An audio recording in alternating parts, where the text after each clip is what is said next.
Olá pessoal, tudo bem? Eu sou Carlos Tonásio, muitos me conhecem do Bate-Papo com Estomaterapeuta. E para quem não me conhece, eu sou enfermeiro estomaterapeuta, laser terapeuta, atualmente professor de um curso que tem sido referência no Minas Gerais e no Brasil, numa parceria com Saúde e Inovação. E hoje eu gostaria de discutir um artigo muito interessante com vocês sobre o uso da terapia de fotobiomodulação como uma modalidade de tratamento para a Covid. Então, assim, assustador como que as coisas evoluem e, ao mesmo tempo, encantador como a gente tem acesso à informação de uma forma tão rápida e a gente tem que se preocupar com a fonte, com a qualidade, como que isso chega até nós. E essa doença, essa pandemia Covid-19 nos trouxe grandes reflexões sobre construção de conhecimento. Ou seja, é uma doença muito nova. Agora já tem mais de um ano que a gente está vivendo tudo isso. E aí foi necessário muitos estudos, muitas pesquisas, corrida contra o tempo para chegar a resultados confiáveis, seguros para a nossa utilização. E conosco não é diferente. Na área da saúde, nós precisamos buscar evidências. A gente não pode usar uma tecnologia, um tratamento sem segurança, sem evidências científicas. E aí todo mundo no mundo inteiro começou a pesquisar, a estudar como conduzir diante dessa nova pandemia, né? E esse artigo que eu vou comentar com vocês hoje foi publicado na revista Lasers em Ciência Médica. O nome do artigo, traduzido já para o português, Terapia de Fotobiomodulação como uma modalidade de tratamento de alto potencial para a Covid-19. Então, nós temos 3 autores e eles tiveram a intenção de pesquisar, de fazer uma revisão bibliográfica, de tentar entender se teria ou não algum benefício o uso da terapia, né, da fotobiomodulação, melhor dizer, nessa pandemia. Então vamos lá. Primeiramente a gente tem que entender que a Covid, ela promove, né? Você vai ter naturalmente uma resposta imunológica adaptativa específica, que é aquela resposta natural de quando o organismo está sendo atacado. Você vai ter resultado, nessa resposta é um resultado da estimulação de células B, células T, secreção de imunoglobulina M, imunoglobulina G, com o objetivo de quê?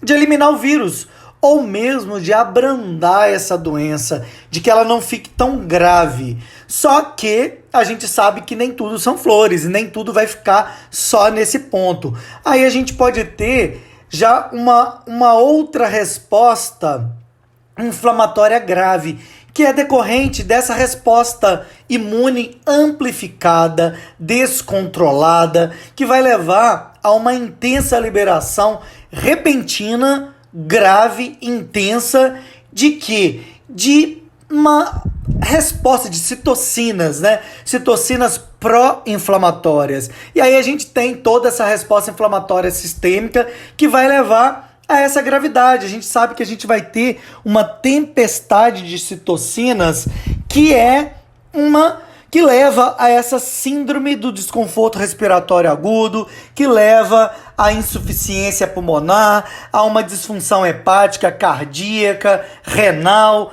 porque nós temos uma tempestade de citocinas. Nós vamos ter uma elevada liberação, por exemplo, de interleucina 1B, interleucina 2, interleucina 7, 8, 9, de fatores que contribuem com uma resposta inflamatória. Então, todo o organismo na Covid-19 está vivendo uma tempestade de citocinas que promovem essa resposta inflamatória que vai causar danos pulmonares, danos hepáticos, danos cardíacos. E aí a gente tem toda essa gravidade que a gente está, né, conhecendo, porque a gente realmente temos fatores que estão estimulando essa resposta inflamatória. E aí os protocolos de tratamento, o que eles visam? Primeiro, prevenir a entrada, né, ou fusão, né, do vírus com a célula hospedeira do nosso organismo. 2, impedir a replicação do vírus na célula hospedeira. Terceiro passo, impulsionar, estimular o sistema imunológico do hospedeiro para criar resistência, para se fortalecer. E um quarto passo seria o quê? A supressão da resposta inflamatória grave nos pulmões. Neste ponto, a gente pode começar a pensar no que essa fotobiomodulação poderia fazer. Como que ela poderia contribuir? Porque a gente sabe, né, tem vários estudos publicados, se a gente entrar na PubMed, em outros bancos de dados, a gente vai encontrar muitos estudos relacionados a essa modulação da resposta inflamatória com o laser de baixa potência. Então a gente já tem vários estudos que mostram, né, esse efeito nas doenças inflamatórias pulmonares da fotobiomodulação. Por quê? Ela vai agir exatamente no ponto que vai reduzir essas células inflamatórias, essa tempestade, né, de resposta inflamatória que a gente está vivendo. Vai começar aí reduzindo, né, os fatores de necrose tumorais alfa, vai começar a reduzir, né? Esse é muito interessante a gente pensar que esse fator de necrose tumoral alfa, ele está intimamente ligado com a migração dos neutrófilos. Então, ele tem um papel importantíssimo nessa migração de neutrófilo que vai causar essa síndrome do desconforto respiratório agudo. Então, a gente tem um papel importante da fotobiomodulação nesse ponto, que ela vai influenciar na redução dessa migração de neutrófilos. Ela vai estimular células protetoras como CD8, CD4, vai reduzir as interleucinas 6, que também estão ligadas a toda essa resposta inflamatória. Então a gente tem na fotobiomodulação, a gente vai ter o quê? Uma redução da resposta inflamatória ou uma modulação dessa resposta inflamatória, porque ela vai atingir, ela vai atuar principalmente nesses elementos, nessas células que são responsáveis por intensificar essa resposta inflamatória intensa. Então a gente tem que pensar sempre nessa fotobiomodulação como um agente regulador da resposta inflamatória nesse caso de Covid. Mas a gente tem que pensar que a gente precisa de estudos. Nesse artigo, por exemplo, eles não falam se eles fizeram a irradiação intravascular do laser ou não. A gente pensando numa linha mais ampla, a gente entende que essa seria o ponto mais interessante. Mas eu já li artigos mostrando a aplicação do laser diretamente no pulmão, né? Através da aplicação na caixa torácica anterior e posterior. Eu vi artigos falando da ilibterapia modificada, que é a transdérmica, que a gente usa muito no Brasil. Eu vi alguns artigos citando a ilibterapia invasiva. Então a gente tem que pensar o que a gente tem de segurança para realmente utilizar a fotobiomodulação como parte desse tratamento. Então, assim, em linhas gerais, esse artigo ele entende que sim, que nós teríamos uma boa resposta, né, dos fatores positivos da fotobiomodulação, principalmente pelo equilíbrio dessa função imunológica. Então, seria uma modalidade eficaz para tratar tanto o Covid grave quanto o leve, porque a gente ia reduzir a resposta inflamatória, consequentemente íamos atuar na regulação, na melhora dessa síndrome do desconforto respiratório agudo.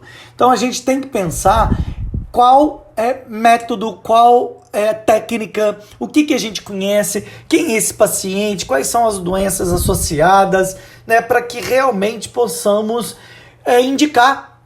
E é interessante também que nesse estudo, né, eles compararam, por exemplo, a atuação da fisioterapia respiratória com a fotobiomodulação. E aí eles viram que ambos são eficazes, contudo, a fotobiomodulação ainda se mostrou mais efetiva porque ela atuou nas células inflamatórias, reduzindo esse processo e melhorando células de defesa. Então ainda teve um papel mais importante, mas é muito importante a gente pensar